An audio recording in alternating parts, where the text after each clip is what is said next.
America में पढ़ाई कर रही एक भारतीय छात्रा सड़क हादसे का शिकार होने के बाद अस्पताल में जीवन के लिए संघर्ष कर रही है।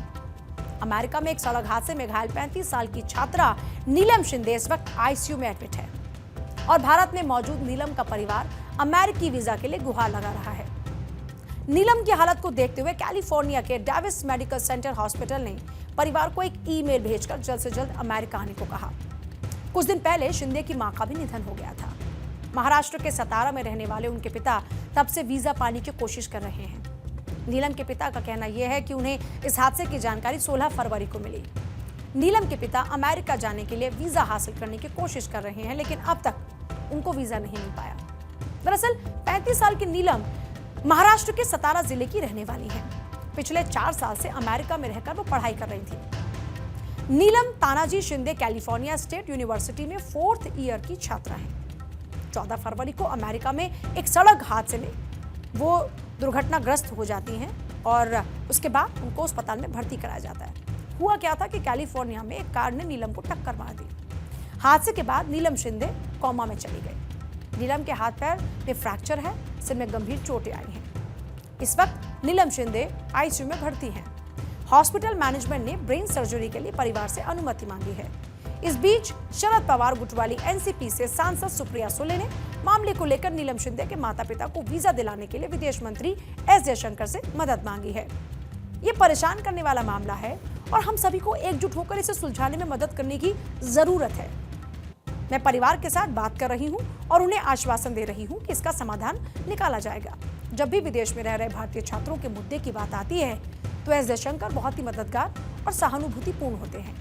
विदेश मंत्रालय के साथ मेरा अनुभव असाधारण रूप से बहुत अच्छा रहा। वो हमेशा मदद के लिए अतिरिक्त प्रयास करते हैं, सुप्रिया सुले ऐसा लिखती है। हालांकि भारत सरकार के दखल के बाद अमेरिकी विदेश विभाग ने वीजा की औपचारिकताओं को जल्द पूरा करने का भरोसा दिया और शुक्रवार की सुबह आपातकालीन वीजा को लेकर 9 बजे इंटरव्यू के लिए बुलाया गया। भारत में एक से बढ़कर एक यूनिवर्सिटीज हैं। इसके बावजूद भारत से हर साल बड़ी संख्या में युवा पढ़ाई के लिए विदेश जाते हैं। खासकर अमेरिका, ऑस्ट्रेलिया, जर्मनी की यूनिवर्सिटीज में भारतीय छात्रों की संख्या में लगातार इजाफा हो रहा है। यहाँ पढ़ने वाले जो बच्चे हैं उनकी तादाद इन देशों में लगातार बढ़ती जा रही है। दूसरे देशों के छात्रों में भारतीयों की हिस्सेदारी 29% तक पहुंच चुकी है।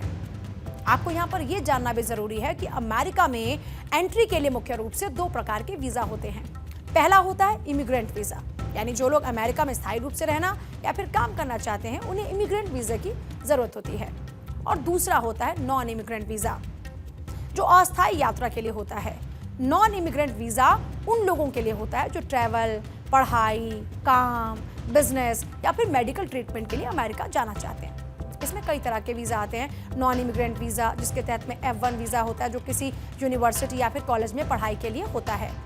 हमने आपको इससे पहले दिखाया था कि अमेरिकी राष्ट्रपति डोनाल्ड ट्रंप ने किस तरह दुनिया भर के अमीरों को अमेरिकी सिटीजनशिप यानी कि नागरिकता का गोल्ड कार्ड देने का ऐलान किया। लेकिन दूसरी तरफ स्टूडेंट वीजा की अगर बात करते हैं तो उसने भारतीय छात्रों की चिंता को बढ़ा रखा है, जो अमेरिका जाकर हायर एजुकेशन की पढ़ाई करना चाहते हैं। पिछले साल 2024 में भारतीयों को जारी किए गए F1 वीजा की संख्या में पिछले साल की तुलना में 38% की गिरावट देखने को मिली है।